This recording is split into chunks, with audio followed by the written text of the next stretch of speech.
Para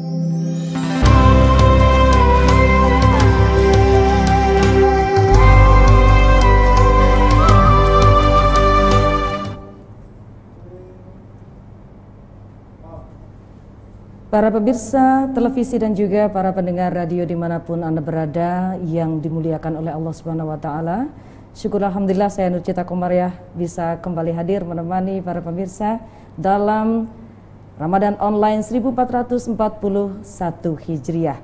Pemirsa dan juga para pendengar radio, kami sampaikan bahwa sudah hadir di studio kami seorang narasumber. Beliau adalah Ketua Pembina ISMI, Ikatan Saudagar Muslim Indonesia Jawa Timur, yang beliau juga sekaligus Ketua 1 Ikatan Cendekiawan Muslim Indonesia Korwil Jawa Timur, dan juga beliau adalah founder dari Rumah Kepemimpinan Indonesia. Assalamualaikum warahmatullahi wabarakatuh. Waalaikumsalam warahmatullahi wabarakatuh. Bapak Insinyur Haji Muhammad Misbahul Huda, terima kasih sudah hadir di studio. Sama-sama, Ustaz. alhamdulillah. Baik, ini kita akan ngaji bersama dengan para pemirsa dan juga para pendengar radio yang ada di rumah. Sekaligus sudah ada di hadapan Ustadz, adik-adik, para pemuda dan pemudi dari Remaja Masjid Nasional Al-Akbar Surabaya. Baik, pemirsa, segera saja kita ikuti bersama ngaji online bersama Bapak Insinyur Haji Muhammad Misbahul Huda. Selamat mengikuti.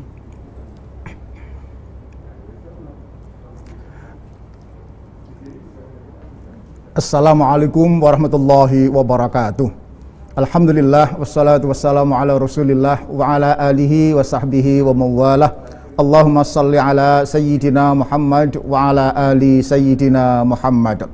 Para pemirsa televisi dan pendengar radio dimanapun Anda berada, puasa Ramadan tahun ini mungkin rasa berbeda dari biasanya, tapi apapun ikhlaskanlah. Keharusan ibadah di rumah, work from home atau learn from home, jangan terlalu dirisaukan, disesali atau diratapi. Tapi justru yuk diniati sebagai transisi untuk bekerja belajar at home, mengantisipasi the new normal behavior. Kelak kembali seperti zaman Nabi, membangun spiritualitas anak dan keluarga dari rumah. Mengapa harus membangun spiritualitas? Anda boleh saja kuat secara fisik, cerdas intelektual, kaya finansial, matang emosional, tetapi kalau tidak kokoh spiritual, maka Anda belum tentu lolos melewati tantangan ekonomi dan krisis COVID-19 ini. Nah, bagaimana membangun spirit iman demi kebahagiaan? Ada 3 saja: syukur, sabar, dan simplicity atau sederhana. Yang pertama, syukur. Ala kulli hal, selalu ada kebaikan pada setiap keadaan. Seperti kita maklumi, hidup ini putaran. Kehidupan antara sukses, gagal, di atas, di bawah, berlimpah nikmat ataupun musibah. Tak ada yang sia-sia. Ketika kita di atas, kita mendapatkan sesuatu baik bagi kita. Tetapi tatkala di bawah kita kehilangan sesuatu, maka harusnya kita belajar kehilangan sesuatu. Nah, jika kita kehilangan, kok nggak pernah belajar kehilangan, maka orang Surabaya bilang ciloko mencit. Ya, if you lose something, don't lose the lesson. Jika ada kehilangan sesuatu, jangan pula kehilangan pelajaran yang ada di belakangnya. Bencana ini akan benar-benar jadi bencana jika kita gagal menemukan kekuasaan Allah di belakangnya. Virus ini tidak hanya menggerus kesehatan kita, tetapi juga menggerus iman kita kalau kita gagal memaknainya. Nah, saya kira bencana ini tanda-tanda kebesaran Allah, bahwa Allah Maha Bisa, Allah Maha Kuasa. Musibah itu hal yang biasa, sebuah keniscayaan. Jangan kagetan, jangan panikan, dan juga jangan baperan. Kata orang, syukur yang substansial adalah be positive. In the negative situation is not naive. It is truly self-leadership. Baik sangka, positive thinking kepada keadaan, kepada Allah yang mendatangkan keadaan ini, dan juga sikap positif itu akan cerdas menangkap peluang-peluang, mungkin bisnis, mungkin berbagi di antara kesulitan-kesulitan ini. Faktor bahagia yang kedua, hukum bahagia yang kedua adalah setelah syukur, sabar. Kenapa harus sabar? Iman itu pasti diuji. Al-Ankabut ayat 2, Allah berfirman, ahasiban nas ayyutraku ayyakulu amanna fahum la yuftanun.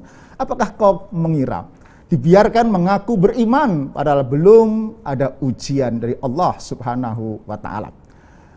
Dua nabi yang paling dicintai oleh Allah, Ibrahim alaihissalam dan Rasulullah Muhammad sallallahu alaihi wasallam, tak pernah sepi dari cobaan dan ujian. Apalagi kita yang bukan nabi, bukan rasul, bukan wali, ya paling banter wali murid lah ya. Kok bermimpi tidak ada ujian? Itu nggak ada hadisnya, nggak ada ayatnya, tidak ada contohnya. Pasti. So, jangan pernah bermimpi hidup tanpa cobaan. Itu betul loh. Nah, bahkan ada yang mendefinisikan cobaan ujian itu rahmat Allah yang terbungkus ketidakenaan. Karena itu, bukalah bungkusnya agar kelihatan pesan moral yang ada di dalamnya.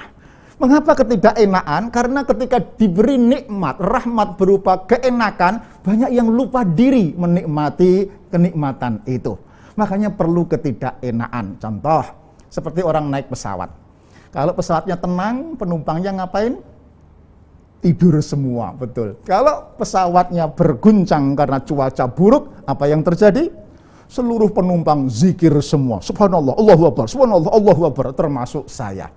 Artinya, guncangan pesawat memaksa penumpangnya untuk ingat Allah. Guncangan kehidupan diperlukan memaksa penduduk bumi tidak sak kepenake dhewe ingat aturan tatanan Allah Subhanahu wa taala. Itu pesan moral. Nah, oleh karena itu Imam Ibnu Athaillah dalam kitab Al-Hikam menyarankan, jika engkau mendapatkan ujian, jangan seperti anjing.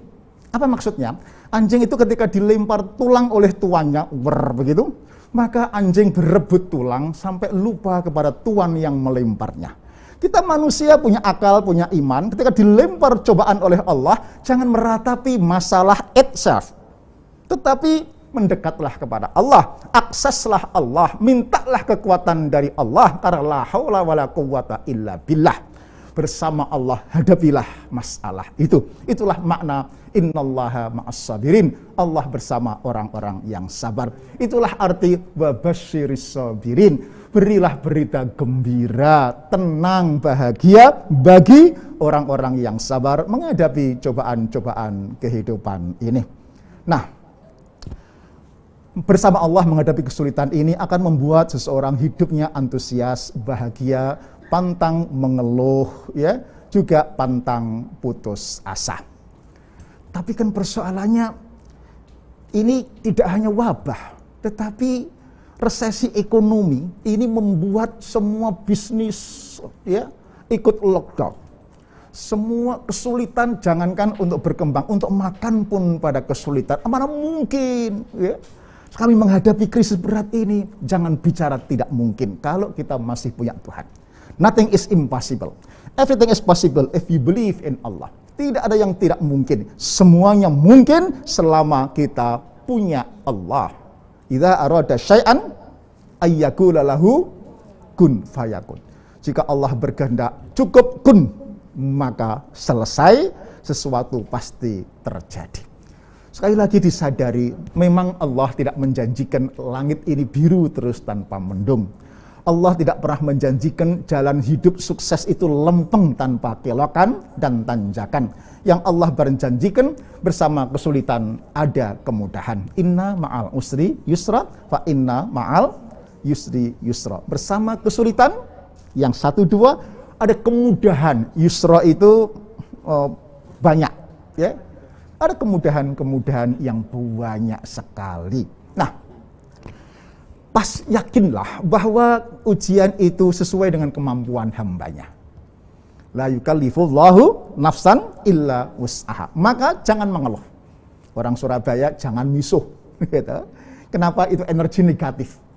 Jangan putus asa. Karena misuh, mengeluh itu pertanda jauh dari Allah. Dan apalagi jangan putus asa, karena putus asa itu pertanda kufur dari nikmat Allah. Wala tayasu mir rauhillah innahu la yayasu mir rauhillah illal qaumul kafirun.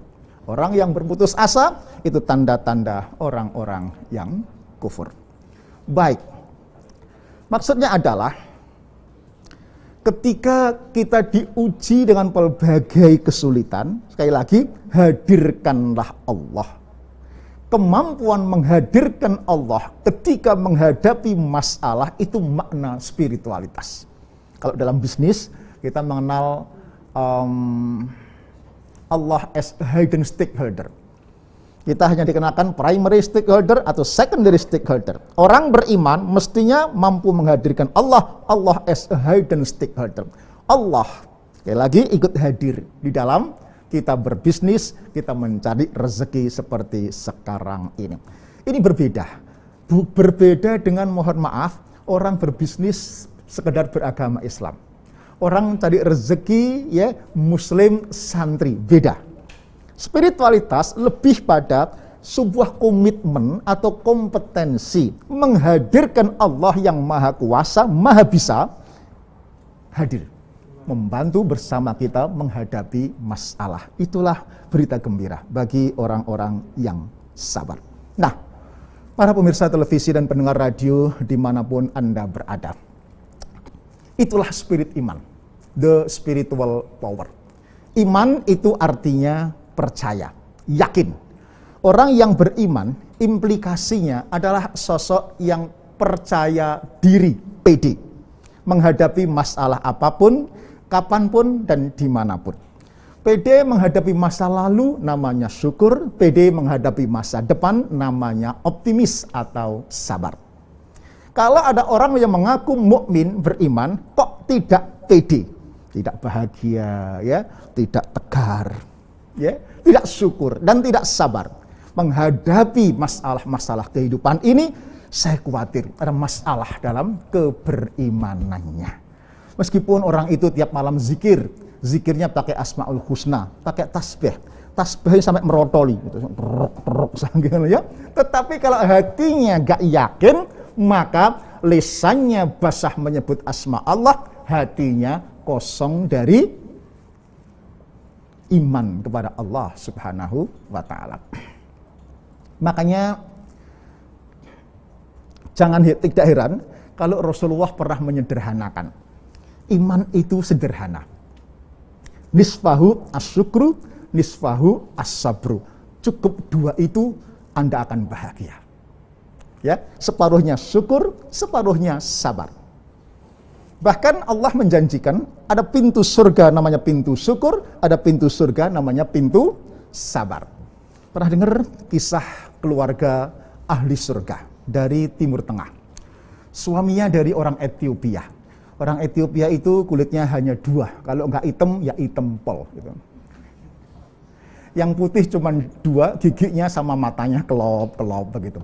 Tapi dia beruntung istrinya orang Palestina, putih, cantik begitu. Saking cantiknya si suami melihatin terus kemanapun istrinya pergi, sampai istrinya salting, salah tingkah sambil bertanya, ngapain toh Pak, kok kang lihatin terus begitu.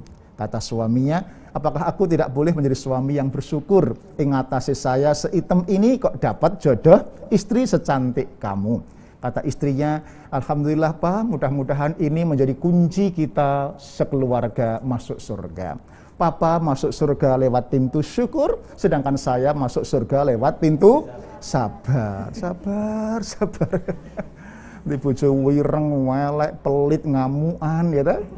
Pesan saya buat ibu-ibu, kalau barangkali bernasib sama dengan ibu Palestina tadi, ya, dapat suami gak ganteng, pelit, ngamuan, ya sama pesan saya, disyukuri, disabari, ditelateni, diopeni, ya.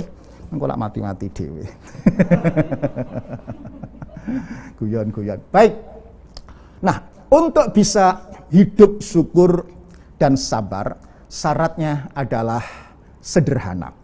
Apalagi di suasana karantina PSBB, ekonomi serba sulit, keadaan serba sulit. Yuk, back to life simplicity. kembali hidup sederhana. Sederhana itu bukan miskin. Nggih.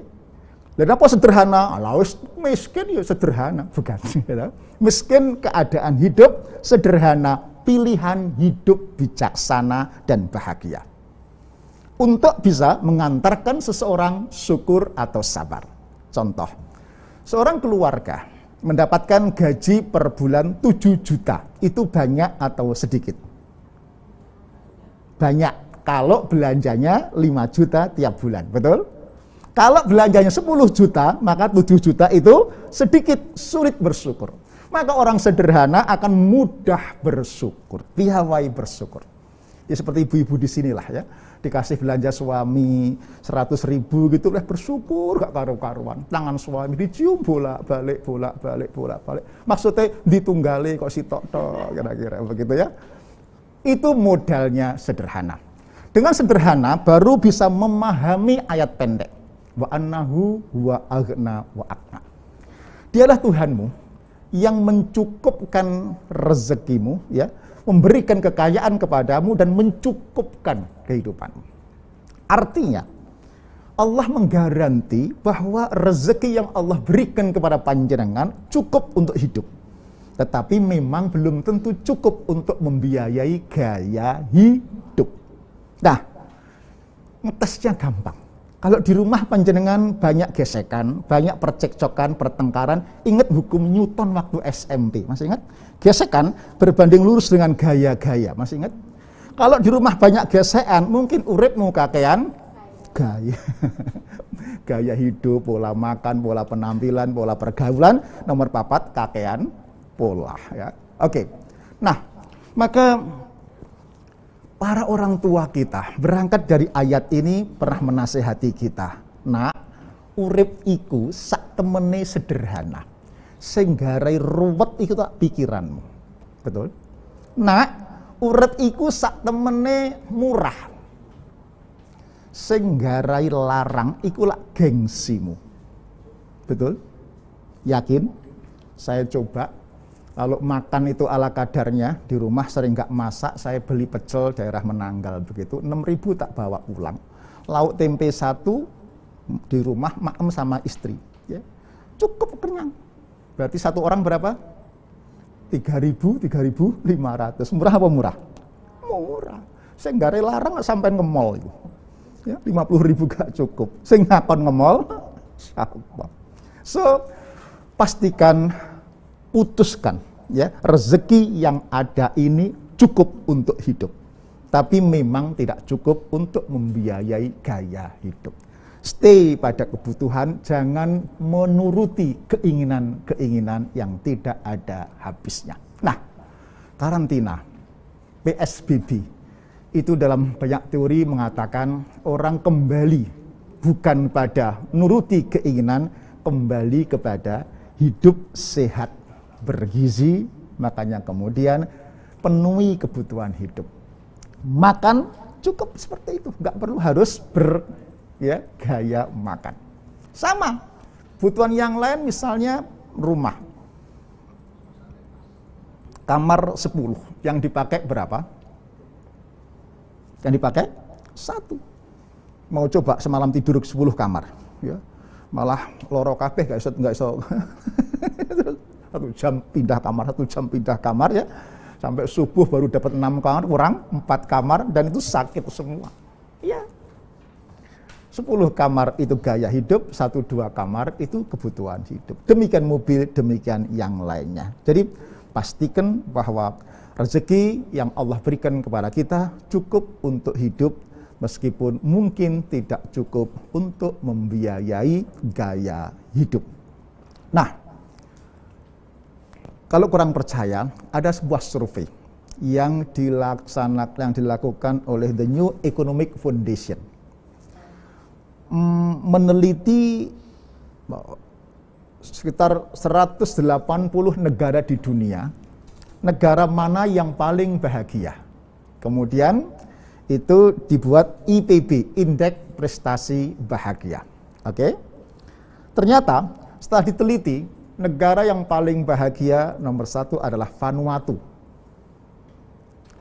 Indonesia nomor 24, negara-negara maju, Jepang, Eropa, Amerika itu 80 ke atas. Orang mengira kaya itu bahagia. Ternyata negara-negara kaya banyak yang stres, depresi, bunuh diri, terjebak masih terbanyak masih di Jepang dan di negara-negara maju.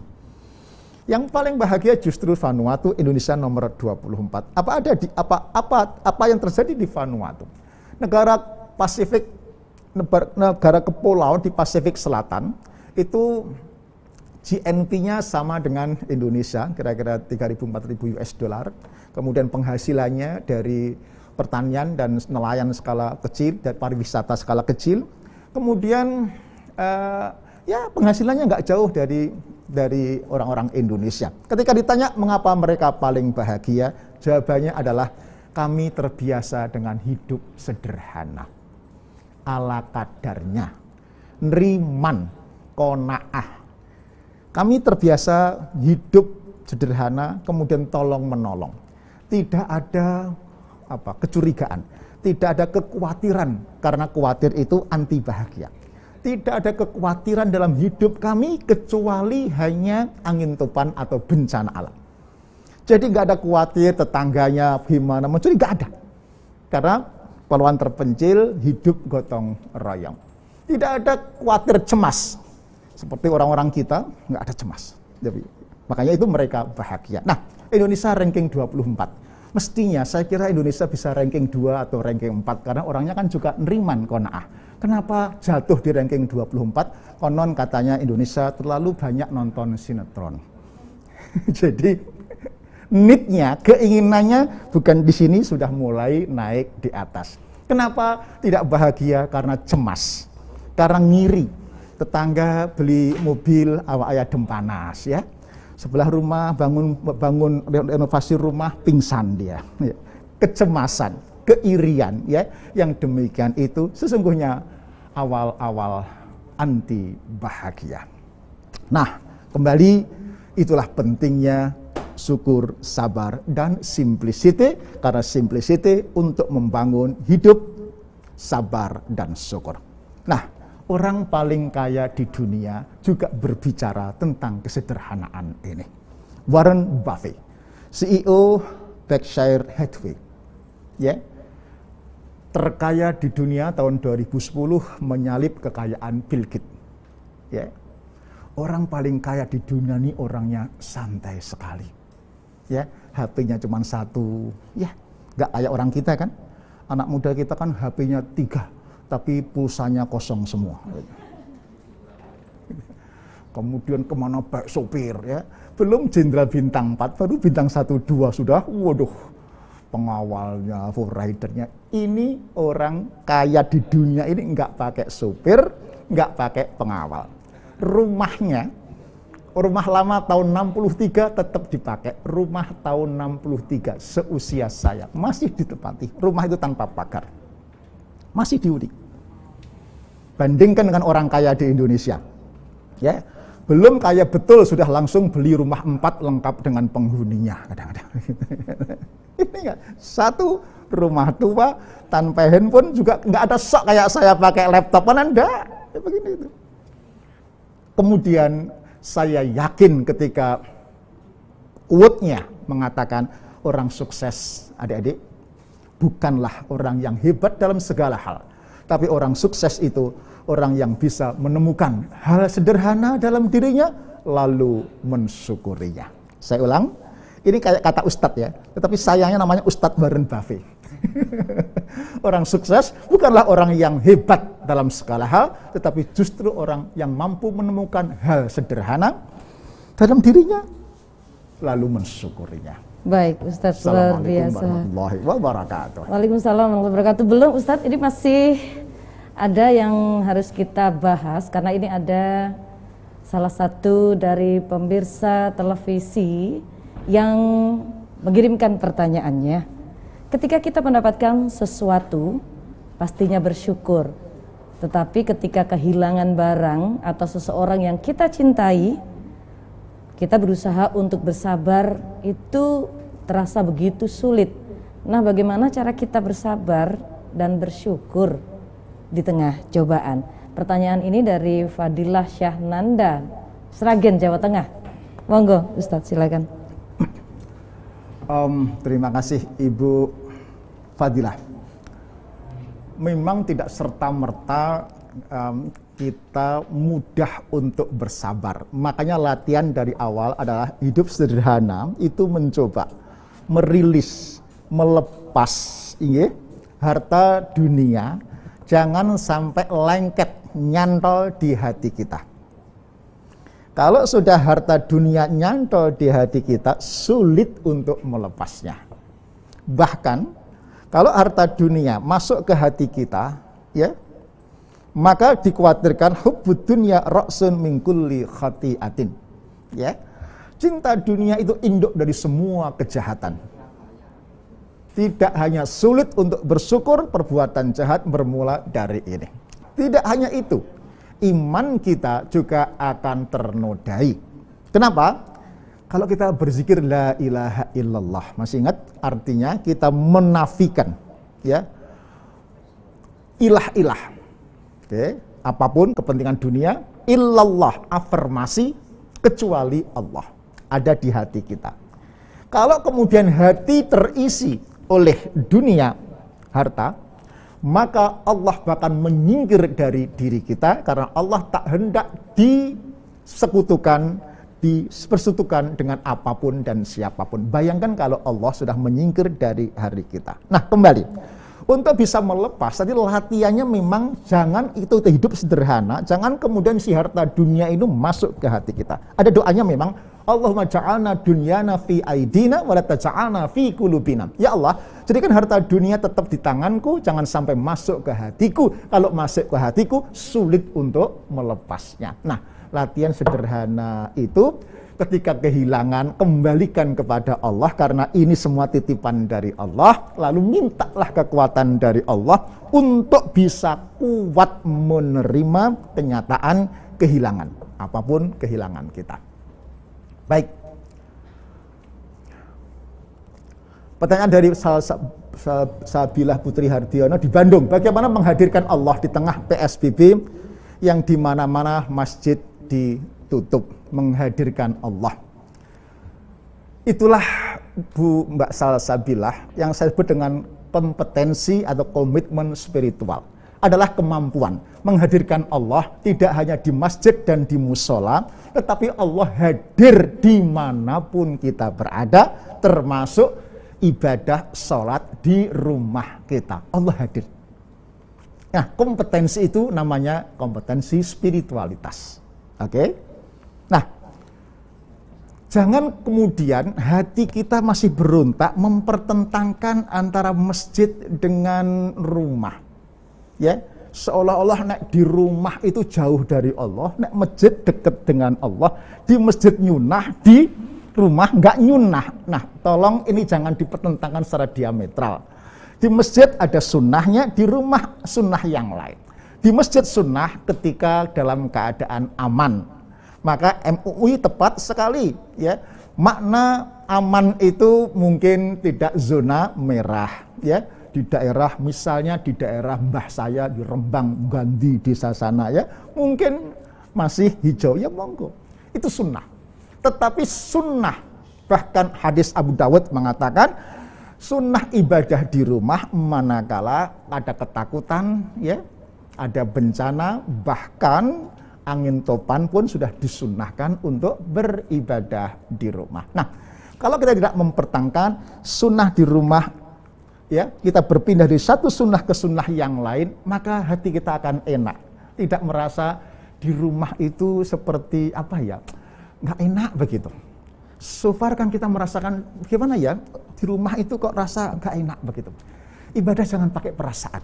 Ibadah itu ada ilmunya, ada syariahnya, ada aturannya.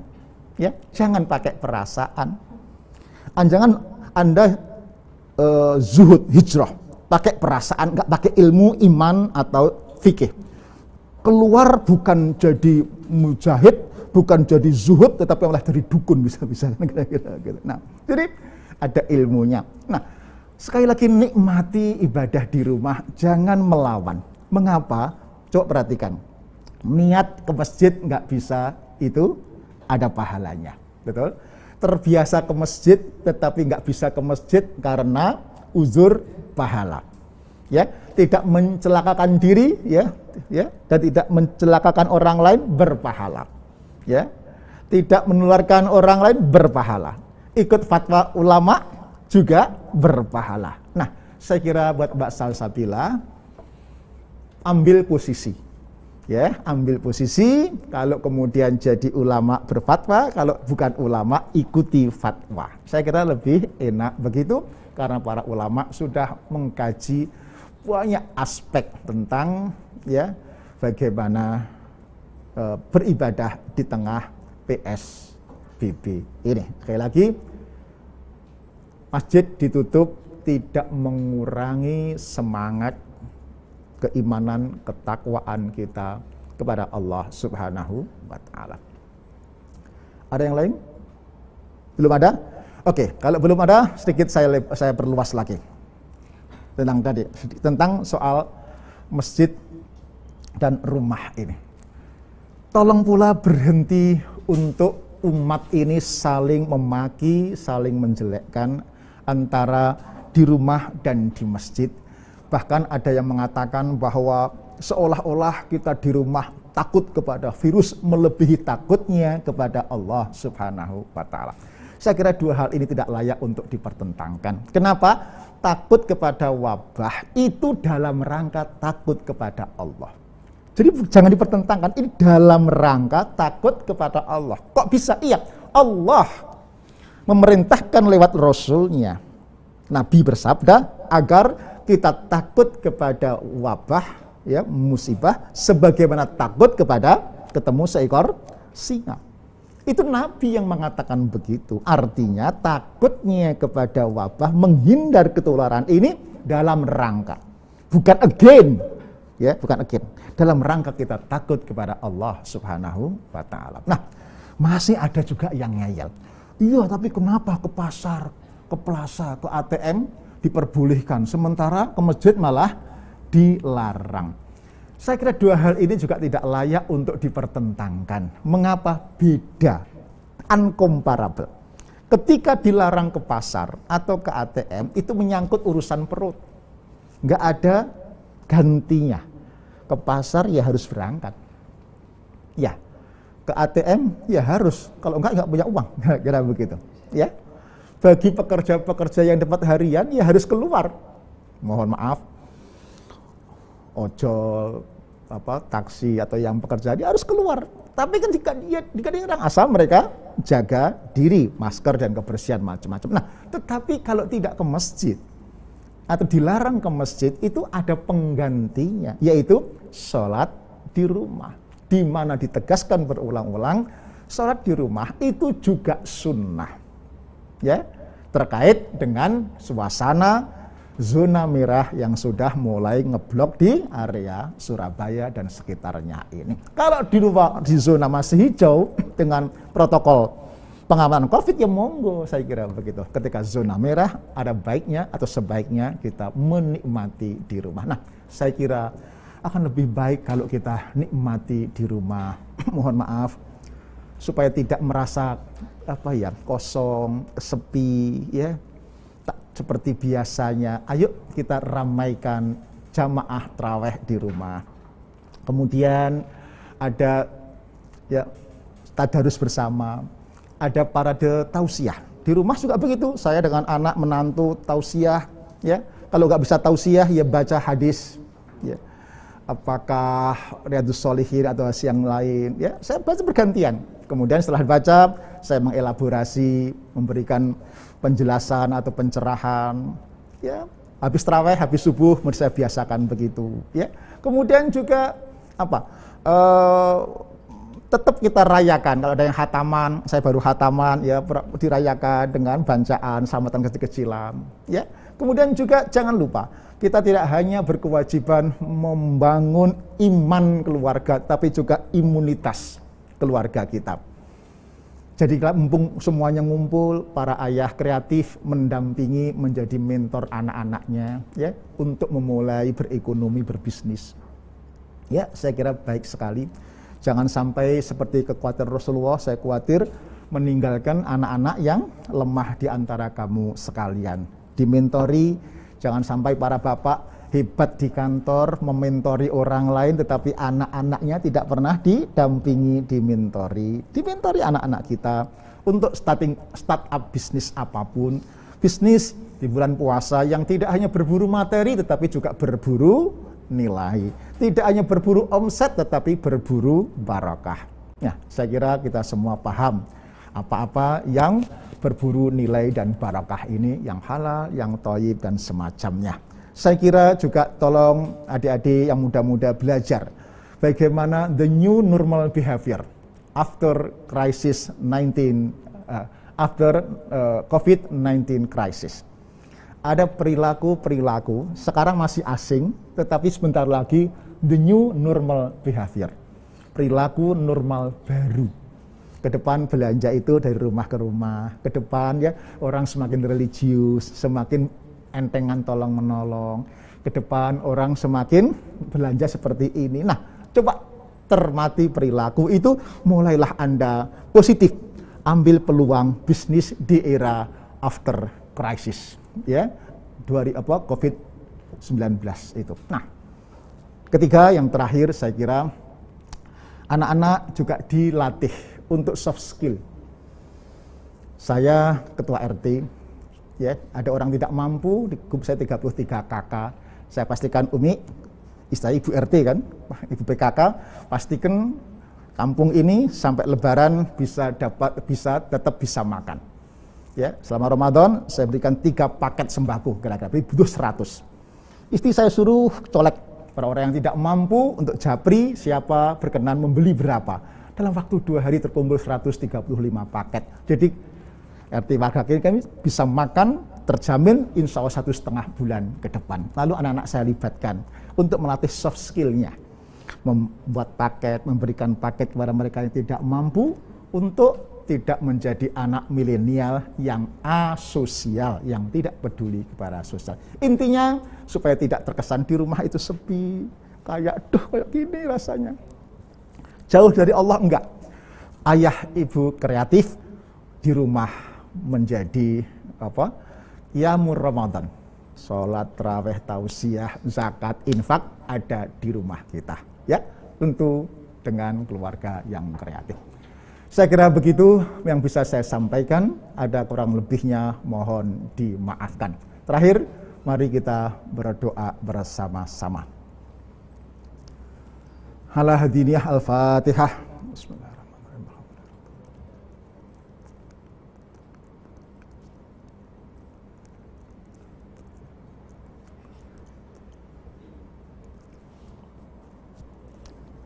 Allahumma sholli ala sayyidina Muhammad wa ala ali sayyidina Muhammad walhamdulillahi rabbil alamin.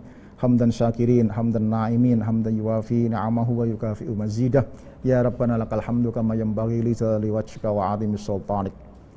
Allahumma ighfir lana wa walidayna warhamhuma kama rabbayana shighara. Rabbana la tu'akhidna in nasina aw akhtana. Rabbana wa la tahmil 'alaina isran kama hamaltahu 'alal ladzina min qablina. Rabbana wa la tuhammilna ma la taqata lana bih. Wa'fu anna waghfir lana warhamna anta maulana fansurna al-qaumil kafirin.